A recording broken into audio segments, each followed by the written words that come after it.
Je n'ai pas le t-shirt de d'habitude parce que je l'ai jeté. Bon.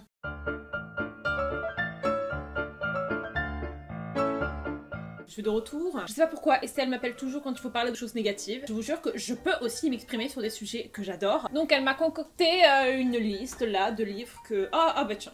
Ce sont pile poil les livres que j'ai détestés cette année. 1, 2, 3, 4, 5, 6, 7, 8... Ouh là là. Certains livres m'ont déçu cette année. Extrêmement déçu. Et je ne parle pas de déception où tu refermes le livre, tu te dis oh ça aurait pu être mieux. Non, je te parle d'attentes comme ça qui se réduisent à être comme ça là. Putain. Les livres ils vendent du rêve, tout le monde en dit que du bien. Toi t'arrives, tu le lis. Et y a rien. Donc on va commencer par les grandes déceptions. Les livres avec lesquels je ne comprends pas ce qui s'est passé. J'attendais à avoir un énorme coup de cœur. Et au final, qu'est-ce que j'ai eu? Rien. C'était chiant à mourir, ok? Bon, évidemment, je précise tout de suite. Moi, j'ai des goûts très particuliers. Je suis très exigeante avec mes lectures. Ce n'est que mon avis, évidemment. On n'a pas du tout le même avis. Après, moi, je ne juge personne. Hein. Je suis pas là pour vous dire que ce que vous lisez, c'est de la merde. Vous gérez vos lectures. Je gère mes lectures. Et si vous vous en foutez de ce que je pense, pas passer la vidéo, tout simplement, voilà. Commençons par le premier qui va sûrement horripiler certains. Betrayed de Emily Henry. J'aimerais que quelqu'un m'explique pourquoi la hype autour de ce livre était énorme. Je voyais des gens qui lui disaient c'était le meilleur livre de l'année, je le lis. Rien. Je n'ai pas du tout été attachée au personnage, j'ai dû sauter pas mal de pages parce que je ne comprenais pas où était l'intrigue. Je sais qu'il y a des gens qui disent que c'est le livre parfait pour avoir une romance pour ceux qui n'aiment pas la romance. Je n'ai jamais entendu une phrase aussi hypocrite. Si vous n'aimez pas la romance, ne lisez pas de romance, mais commencez pas à dire ce livre est parfait parce que c'est une romance pour ceux qui n'aiment pas la romance. Les gars, il va falloir juste ouvrir les yeux et accepter le fait que vous aimez la romance tout simplement. Pas de honte à dire qu'on aime la romance. Et je pense que c'est ça aussi qui m'a énervée par rapport à ce livre. C'est pas une romance comme les autres. Ça veut dire quoi? Ne pas être comme les autres romances. Ça veut dire que c'est mal d'être une romance? Betrayed c'est une romance et elle est fière de l'être. Le seul truc positif c'était la fin. Mais malheureusement après c'était fini. Les personnages ne m'ont pas parlé, l'histoire m'a paru un petit peu plate, un petit peu lente. Le style d'écriture non, c'était pas mon style justement. Ensuite, ouh là là, je le vois de loin, mais rien que de loin. Les souvenirs là. Chain of Iron de Cassandra Clare. Cassandra, pour qui tu te prends? Cette autrice a cru qu'elle pouvait se permettre absolument tout. Non, tu ne te permets rien. Elle abuse de son pouvoir d'écrivaine. On continue après un tome 1 qui était un petit peu brouillon, un petit peu fouillé, mais j'ai pardonné. Je me suis dit bon, c'est un premier tome, il faut bien introduire tous les personnages. Ça ne s'est pas arrangé dans le tome 2. La seule chose que je peux dire, c'est que c'est devenu pire. Ce sont des paranormaux avec des romances à l'intérieur.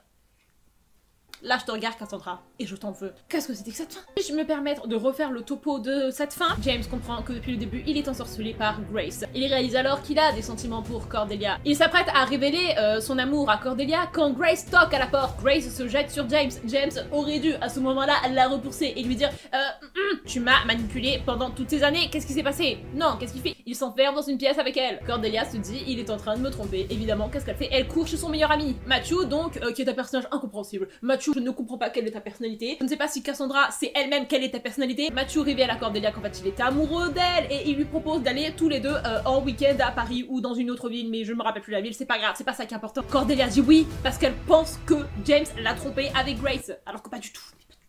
Ils partent à la gare. En attendant, la petite sœur de James ressuscite un fantôme. Wow. Mais elle tombe dans la foulée. James doit alors aller sauver sa sœur qui a ressuscité un fantôme, ou alors aller récupérer sa copine qui est en train de se taper son meilleur ami. Et ceci est la fin.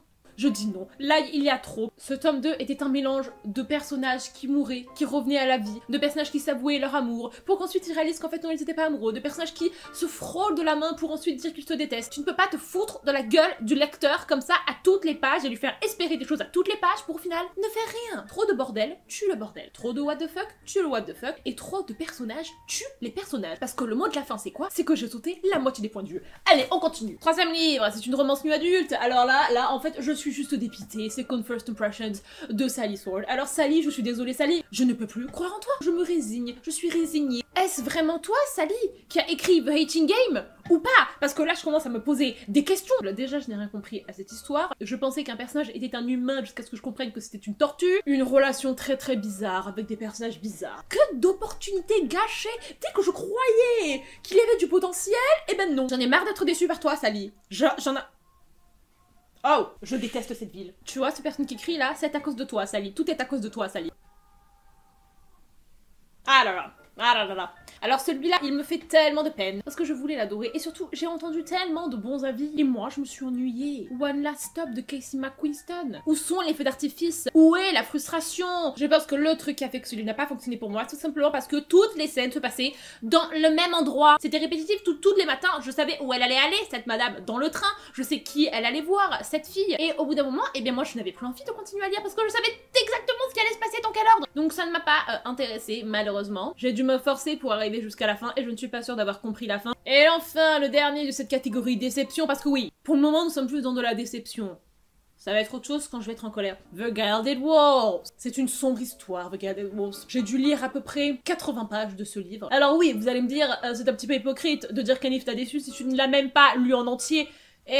Oh, j'ai fait de mon mieux, d'accord? Mais quand tous les personnages se ressemblent et que tu ne comprends pas ce qui se passe et que tu n'arrives même pas à savoir qui est qui, et ben tu n'as pas envie de lire, tout simplement. Donc tu sautes les pages pour arriver à le personnage que j'ai bien apprécié. Et c'était un petit peu bête parce que j'ai oublié son prénom. Zofia, voilà! Une chose qui m'aurait plu, c'est que tout ce livre soit écrit du point de vue de Zofia. C'était très confus. Moi j'étais confuse et pourtant je suis très intelligente. C'est fini maintenant d'être gentille. Je vais vous parler de 4 livres que j'ai trouvé mauvais. Et ça me fait énormément de peine parce que 3 sur 4 proviennent d'auteurs français. Je ne sais pas ce que ça révèle sur ma capacité à choisir des livres d'auteurs français. Je ne veux plus du tout subir ce genre de truc parce que j'ai subi, j'ai enduré ces lectures. 0% de plaisir, 100% d'énervement. Ça m'a blessée. Tu comprends ça, que ça m'a blessée? Je pense que je suis surtout en colère face à Estelle parce qu'elle aurait dû se renseigner avant d'ouvrir ses livres et elle ne l'a pas fait. Vas-y, je vais tester, on sait jamais. Non. Bon, commençons. Premièrement, à tous les cœurs que j'ai brisés, j'en ai déjà parlé, je suis déjà venue, ça m'a toujours pas plu. Je ne vais pas vous refaire la chanson des milliers de personnes qui ont lu ce livre et personne n'a pensé à dire à l'autrice que son personnage principal masculin était un enfoiré, un connard de première.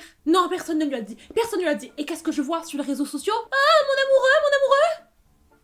Ça va? Je crois que ça ne va pas dans vos têtes. Est-ce que vous avez réalisé ce que ce mec a fait durant tout ce livre? La puissance du narcissisme, de l'égoïsme, de la prétention, de la manipulation, de la toxicité. Mais lui, comment il s'appelle alors? Il s'appelle pas Roméo? Putain, je ne sais plus. On va l'appeler Connard. Connard est tombé amoureux d'une Juliette durant son enfance, qu'il voyait l'été. Ils se sont mis ensemble à 17 ans. Et puis là, à cause du chantage. Oui, je spoil, mais écoutez, partez si vous ne voulez pas être spoilé, mais dans tous les cas, ne lisez pas ce livre. Son père lui fait du chantage. Oui, tu vas te séparer de Juliette, ou alors je fais boum. Et ben il dit quoi? Il dit ok. Déjà, la menace était nulle. Il y avait tellement de moyens de contrer ça. Tu te sépares de Juliette, et après tu viens chouiner 10 ans après. Tu réapparais dans sa vie comme ça, et tu te fais une obsession de la reconquérir, mais ce n'est pas de la reconquête ce que tu fais, c'est de la manipulation, c'est du harcèlement. Je vous rappelle quand même que ce mec s'est introduit dans un date de Juliette et a littéralement fait fuir le gars. Je ne m'en remets toujours pas. Il a insulté le gars. Je sais pas qui est le plus toxique des deux au final, hein, parce que elle voit très bien que le mec en face d'elle, il est totalement connard, et elle dit ça me c'est pas ma tasse de thé. Après, si c'est votre tasse de thé, eh ben écoutez, buvez, je vous donne ma part. Continue avec l'as de cœur de Morgane Moncombe. Ça me fait mal, Morgane. Ça me fait mal que je dois parler de mal de toi. Qu'est-ce que c'est ça? Je te connais mieux que ça. Non, tu es une personne incroyable, Morgane. Je ne te connais pas personnellement, mais je te suis sur Instagram et j'adore ce que tu fais. Mais pourquoi? Qu'est-ce qui s'est passé? Ce livre commençait très bien, mais... L'intrigue. Non, je ne sais pas, la bêta lecture. Parce que là, les incohérences, il y en avait des milliards. Pour reprendre l'exemple de Agathe, tu ne passes pas une soirée au restaurant à rigoler et à tomber amoureuse d'un gars pour au final te tourner vers la caméra et dire « C'est dommage qu'il ait tué ma sœur. » Non. Je trouve que le plot twist était mal fait. Scientifiquement, je ne l'explique pas. J'ai trouvé qu'il y avait un petit peu trop de choses qui n'étaient pas assez bien développées. Par exemple, on a un personnage de Rose qui nous est présenté comme étant addict au jeu. J'aurais aimé beaucoup plus voir ça, qu'on s'y intéresse énormément, parce que c'est très important quand même l'addiction au jeu. Et puis, ne parlons pas des personnages secondaires. On pourrait faire une dissertation sur la simplicité et le non-effort sur les personnages secondaires. En fait, j'ai l'impression qu'on s'est foutu de ma gueule. C'est vraiment ça. Ils pensent que vous n'allez pas remarquer que ça tient pas. Mais moi j'ai remarqué que ça ne tenait pas. Un tout nouveau. Estelle a même pas eu le temps de vous en parler, j'arrive et j'en parle. Tant pis pour elle, hein, elle avait qu'à être plus rapide. Stay with me. Ça m'a décoiffée. Négligez pas les trigger warnings pour ce livre. J'ai trouvé que certaines scènes étaient beaucoup trop graphiques. J'ai été choquée. Est-ce de ma faute? J'aurais dû faire plus attention aux trigger warnings. J'ai trouvé que le consentement, certes légal les trigger warnings, mais pas une fois, pas deux fois, pas trois fois.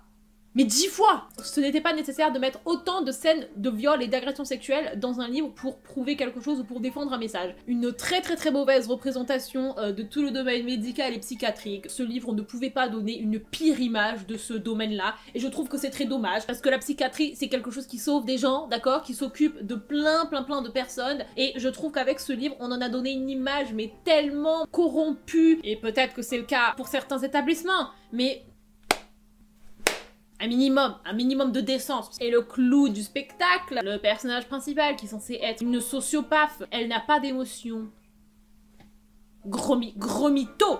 Oh là là, le pire mytho! Elle reniait ses émotions. Et reniait encore, elle pétait des câbles, la colère. La colère est une émotion. Bon, on va finir par le dernier. J'aurais pas plus de choses à dire, à part validisme. Estelle a fait une vidéo explicative où elle a parlé en détail. Ben, moi je serais beaucoup moins éloquente qu'elle, je dirais juste que c'est dégueulasse. Voilà, tout simplement. Je l'ai lu 2 fois en plus. 2 fois! Putain! J'ai encore les screens sur mon téléphone! Je suis très énervée. C'était donc mes pires lectures de 2021. J'ai jamais eu autant de déceptions dans une année, clairement. Ce constat est quand même assez effroyable. J'espère que cette année, Estelle, elle va faire attention à ce qu'elle lit, parce que moi, clairement, j'en ai marre de devoir me plaindre tout le temps. N'hésitez pas à partager votre déception avec moi et de me dire en commentaire quel est le livre qui vous a le plus déçu.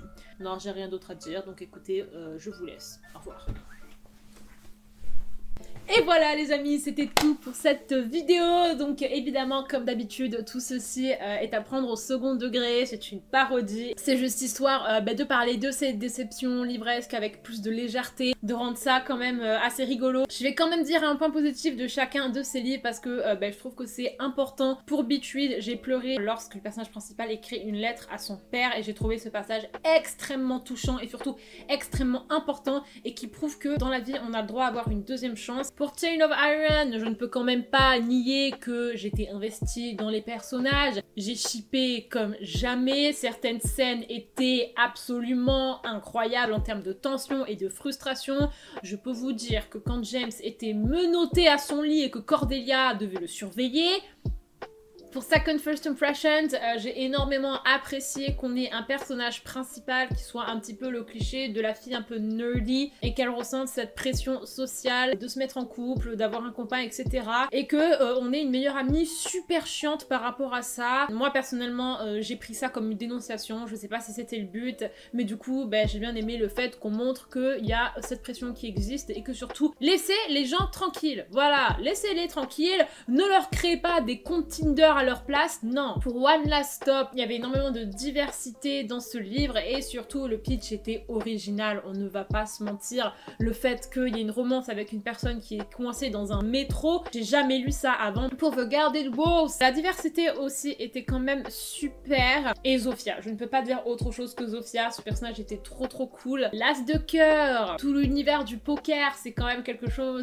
qui fait vibrer, qui est sympatoche. À tous les cœurs que j'ai brisés, j'ai trouvé que c'était super bien fait. La relation entre les deux personnages principaux quand ils avaient 13-14 ans, c'était hyper gênant. Ils étaient malaisés l'un à côté de l'autre et ça je trouvais que c'était hyper réaliste. Des fois dans des livres, les personnages qui sont jeunes, c'est des enfants ou des jeunes ados et en fait c'est écrit comme si la personne avait 18 ans et du coup ça colle pas trop quoi. Stay With Me, c'était horrible à lire mais je pense qu'il y a certains trucs qui doivent être réels, que certaines personnes doivent vivre. Donc du coup c'est bien de libérer la parole par rapport à certaines choses. L'amour en A, ça te donne le parfait exemple de ce qu'il ne faut pas faire. Donc du coup c'est génial si vous voulez un guide de tous les trucs qu'il ne faut pas faire quand vous êtes en couple avec une personne autiste. Lisez ce livre. Si jamais l'autrice dit que ce livre c'est une dénonciation, et ce livre serait parfait. Et voilà les amis, j'espère que vous avez apprécié cette vidéo. Je vous fais des gros bisous et je vous dis à la prochaine. Bye bye.